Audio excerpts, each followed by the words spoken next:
Bonjour et bienvenue pour cette nouvelle analyse. Alors aujourd'hui, on va se pencher sur un article assez intriguant, je trouve, qui vient de My Business Media. Juste pour situer un peu, My Business Media, c'est une plateforme d'infos panafricaine en ligne, très orientée économie, business, entrepreneuriat, innovation, enfin tout ça sur le continent. D'accord, une source spécialisée donc. Oui, voilà.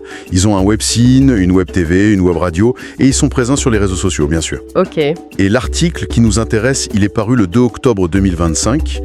Ils mettent en avant une initiative académique, assez originale, disons, au Cameroun. Ah oui. De quoi s'agit-il? Une évaluation scientifique, vraiment poussée, des programmes économiques des candidats à la présidentielle de 2025. Ah, intéressant.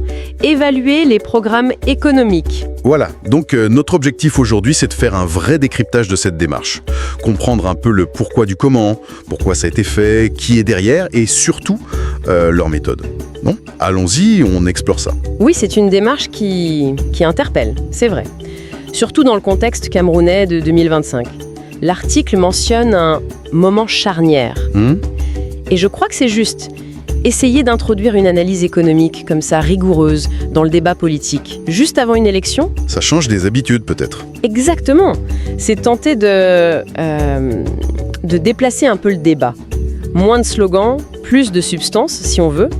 Évaluer la crédibilité, la faisabilité, l'impact potentiel de ce qui est promis. Et c'est nécessaire vu les défis. Ah oui, c'est essentiel quand on connaît un peu les défis économiques et sociaux là-bas. Oui, l'article les décrit assez bien d'ailleurs. Une économie, fragile structurellement, très dépendante des matières premières, vulnérable. Au choc externe, oui. Voilà. Et puis, il y a les besoins sociaux qui sont énormes, l'emploi, l'éducation, la santé. Et bien sûr, les questions de gouvernance, de dette. C'est un tableau assez lourd, en effet. Donc, l'enjeu de 2025, tel que c'est présenté, c'est vraiment de savoir si le pays peut aller vers une transformation productive, inclusive et durable. C'est les mots utilisés. Tout à fait. Et c'est justement ce contexte qui donne toute sa pertinence à cette initiative. Elle sort pas de nulle part, quoi. Non, clairement. Alors, qui sont les acteurs derrière cette évaluation ? C'est ça la question. Alors, l'étude, elle est menée par une institution universitaire et reconnue. Le programme de formation en gestion de politique économique. Le GPE. Le GPE, d'accord. Basé à Yaoundé 2, c'est ça ? Exactement, Université de Yaoundé 2. Et le titre de leur travail est assez clair. Évaluation économique des programmes des candidats à l'élection présidentielle 2025 au Cameroun. Ok, pas d'ambiguïté. Et ce n'est pas juste un rapport qui reste dans un tiroir. L'article dit que ça a été publié en tant qu'ouvrage. Aux presses universitaires de Yaoundé. Ah, donc une vraie publication académique avec une volonté de diffusion large, ça donne du poids. Et qui porte ça scientifiquement, le nom des chercheurs. Oui, et là aussi c'est du solide. La supervision générale, c'est le professeur Bruno Bekolo, EB. Ah oui, un nom connu. Oui, une pointure. Professeur titulaire en économie, ancien recteur de Yaoundé 2 et de Douala, président de la Société camerounaise des agrégés. D'accord, une caution scientifique importante. Et l'article mentionne aussi très clairement l'implication de la professeure Viviane Ondoua-Biwolet, professeure titulaire aussi mais en sciences de gestion, et surtout elle est la directrice de ce GPO. C'est aussi une experte reconnue en gouvernance. Donc on a un duo de haut niveau. Ce qui est fascinant ici, je trouve, c'est vraiment cette connexion entre l'académique et le public. Le GPE, avec cette étude, il fait pas juste de la recherche pour la recherche. Non, c'est appliqué. C'est ça, il applique son expertise à une question brûlante, d'actualité. Une utilité directe pour le débat démocratique, pour l'information des citoyens et la stature de ses professeurs, leur indépendance présumée.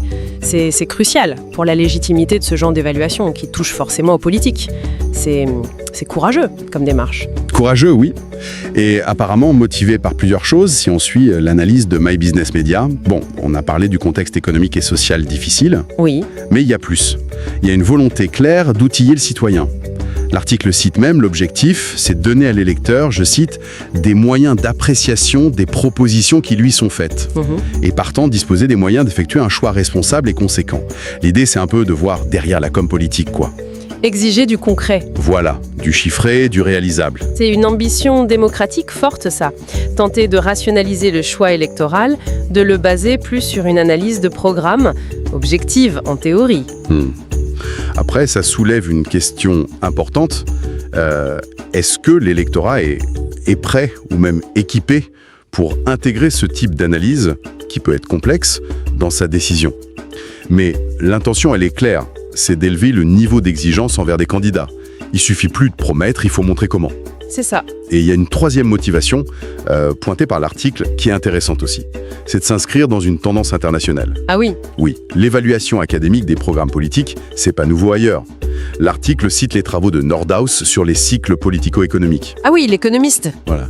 L'idée, c'est que le Cameroun ne doit pas rester, je cite encore, en marge de cette évolution positive. C'est vu comme une façon de moderniser la vie politique locale, de s'aligner un peu sur des standards internationaux d'analyse, de transparence. D'accord. Donc on a une triple motivation, si je résume, répondre aux défis du pays, renforcer le choix éclairé du citoyen, et puis moderniser le débat politique en s'inspirant de pratiques internationales. C'est ça. Ça dessine une initiative assez ambitieuse quand même. Mais alors, concrètement, comment ils ont fait? C'est quoi la mécanique derrière cette évaluation, la méthode? Alors c'est là qu'on entre un peu dans la technique. L'article explique qu'ils ont utilisé une approche scientifique qui s'appelle l'analyse multicritère, MCDA en anglais. MCDA, d'accord. L'idée générale, sans être trop technique, c'est de décomposer un problème complexe, comme évaluer des programmes politiques, en éléments plus simples, et de noter ces éléments selon des critères bien définis. Ok, une approche structurée donc. Et sur quoi ils se sont basés? Quelle était la matière première? Les données? Alors, principalement, les documents officiels des candidats. Leurs programmes, leurs manifestes, même des déclarations publiques si elles sont vérifiables. D'accord. Mais, et ça c'est important, ils ne se sont pas arrêtés là. Ils ont confronté ces propositions à la réalité du terrain. Ah, comment? En utilisant des données contextuelles. Ça venait de l'Institut national de la statistique, l'INSEE, du ministère de l'économie, le MINIPAT, mais aussi du FMI, de la Banque mondiale. D'accord, des sources externes fiables? Voilà. L'idée, c'était de vérifier si les chiffres, les objectifs avancés par les candidats, s'ils tenaient la route, quoi. Leur cohérence, leur réalisme. Oui, cette confrontation aux données externes, c'est fondamental. Ça évite de juger les promesses juste en l'air, c'est un gage de sérieux. Et comment ils ont fait pour comparer des programmes qui sont sûrement très différents? Ils ont créé une grille d'analyse commune, une grille sectorielle. L'article parle de 6 grands domaines pour classer chaque proposition. Ah oui, lesquels? La conjoncture macroéconomique, les finances publiques, le secteur financier, le secteur productif, ça inclut l'agriculture, l'industrie, tout ça. Ok. Le développement social, donc emploi, santé, éducation, l'environnement et la durabilité, et enfin, la gouvernance et les institutions. D'accord. Une sorte de matrice pour pouvoir comparer sur les mêmes thèmes. C'est ça. Ça permet de voir comment chaque candidat aborde ces grands enjeux. Et une fois les propositions classées, comment ils les ont évaluées? C'était quoi les fameux critères de cette analyse multicritère? L'article en donne 5 principaux, appliqués à chaque proposition pertinente. D'abord, la pertinence. La pertinence, c'est-à-dire? Est-ce que la mesure répond à un vrai besoin du pays? Est-ce qu'elle est alignée avec les stratégies nationales, comme la SND 30, la stratégie nationale de développement? Ok, l'adéquation aux besoins. Ensuite, la faisabilité. Est-ce que c'est réalisable, compte tenu du budget et des contraintes techniques institutionnelles? le réalisme, d'accord. Puis, l'impact attendu. Quel effet probable sur la croissance, l'emploi, le bien-être? Les conséquences potentielles? Après, la capacité. Est-ce que les moyens humains, organisationnels, sont là ou prévus pour mettre en œuvre la proposition? Les moyens de la politique. Et enfin, un critère un peu différent, l'expérience passée du parti ou du candidat dans la gestion publique. Ah, d'accord. L'expérience compte aussi. Voilà. Et chaque proposition était notée sur ces 5 bases. 5 critères assez complets finalement. Ça couvre à la fois le côté souhaitable, pertinence, impact, et le côté crédible, faisabilité, capacité, expérience. C'est bien pensé. Oui. Mais attribuer des notes là-dessus, ça peut quand même être subjectif, non? Comment ils ont géré ça pour garantir l'objectivité? Bonne question. L'article insiste sur un point de méthode important. Un système de double codage, indépendant. Double codage. Oui. Chaque proposition était évaluée séparément par au moins 2 chercheurs de l'équipe du GPE. D'accord. Et s'il y avait un désaccord important sur une note, hop, discussion pour harmoniser. Voire l'intervention d'un 3e évaluateur comme arbitre. Ah oui, ça c'est une technique classique en recherche pour limiter les biais individuels. Ça renforce la fiabilité. C'est ça. L'idée, c'est la fiabilité et la transparence. D'accord. Pratique rigoureuse. Et une fois qu'ils avaient toutes ces notes, comment ils ont fait pour arriver à une note globale par candidat? Une synthèse? Par une étape de pondération et d'agrégation. L'article dit qu'ils ont choisi de donner le même poids à chaque critère, 20% chacun. Pondération égale. Pourquoi? Apparemment, par souci de neutralité, et peut-être de simplicité aussi. Ensuite, ils ont agrégé les scores pour avoir des notes moyennes par grand secteur, et à la fin, une note globale indicative pour chaque programme évalué. Ce qui permet une comparaison plus directe, j'imagine. Voilà, une lecture comparative plus facile. Si on prend un peu de recul, cette méthodologie, telle qu'elle est décrite, elle semble quand même assez sophistiquée pour le contexte. L'analyse multicritère, la grille, les critères précis, le double codage. Oui, c'est pas fait à la légère. Non, ça vise clairement à construire une évaluation systématique, transparente. Enfin, autant que possible, c'est un effort notable pour amener des standards d'analyse dans l'évaluation des offres politiques. Mais bon, toute méthode a ses limites, non? L'article en parle. Oui, et c'est bien qu'il le fasse. C'est un signe d'honnêteté intellectuelle de l'étude que l'article relaie bien. La première limite admise, c'est le temps. Très court. Ah, combien de temps? Seulement 10 jours, pour faire toute l'analyse. 10 jours? C'est extrêmement court pour dépouiller et évaluer en profondeur plusieurs programmes complexes. Oui, on imagine la pression. 10 jours, c'est contraignant, hein. Ça peut forcément limiter la profondeur sur certains points ou augmenter le risque d'erreur, même avec le double codage. C'est une contrainte forte. D'autres limites évaluation? Oui, une autre, et elle est de taille. Ils n'ont pas pu évaluer les programmes de 2 candidats, ceux de l'UNDP et de l'UDC. Ah bon? Pourquoi? La raison donnée, c'est le manque de documents.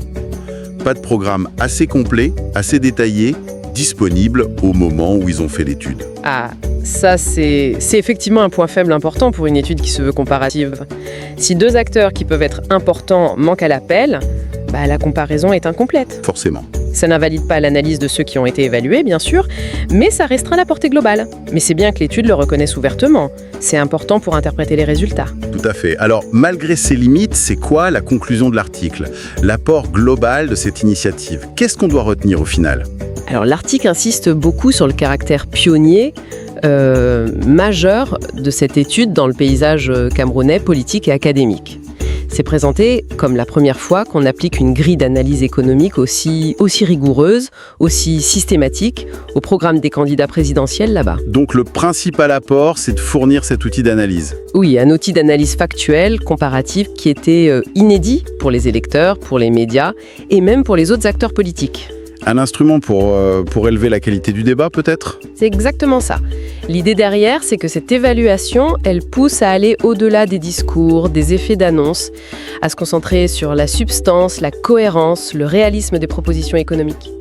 Ça promeut une citoyenneté plus exigeante, mieux informée, et même si son impact direct sur le vote de 2025 est difficile à mesurer, ça crée un précédent. Un précédent, c'est-à-dire? Un précédent méthodologique et politique. Sur le plan méthodologique, ça montre que c'est possible, même avec des contraintes, de faire ce type d'analyse au Cameroun. Ça pourrait inspirer d'autres travaux, peut-être plus poussés, ou sur d'autres aspects des programmes. D'accord. Et sur le plan politique, ça envoie un signal. Le signal que désormais, les propositions économiques pourraient être passées au crible d'un examen académique indépendant. Ça pourrait, peut-être, inciter les équipes de campagne à l'avenir à produire des programmes plus détaillés, mieux argumentés, plus réalistes. Justement parce qu'ils savent qu'ils pourraient être évalués comme ça. Ah, c'est une perspective intéressante ça.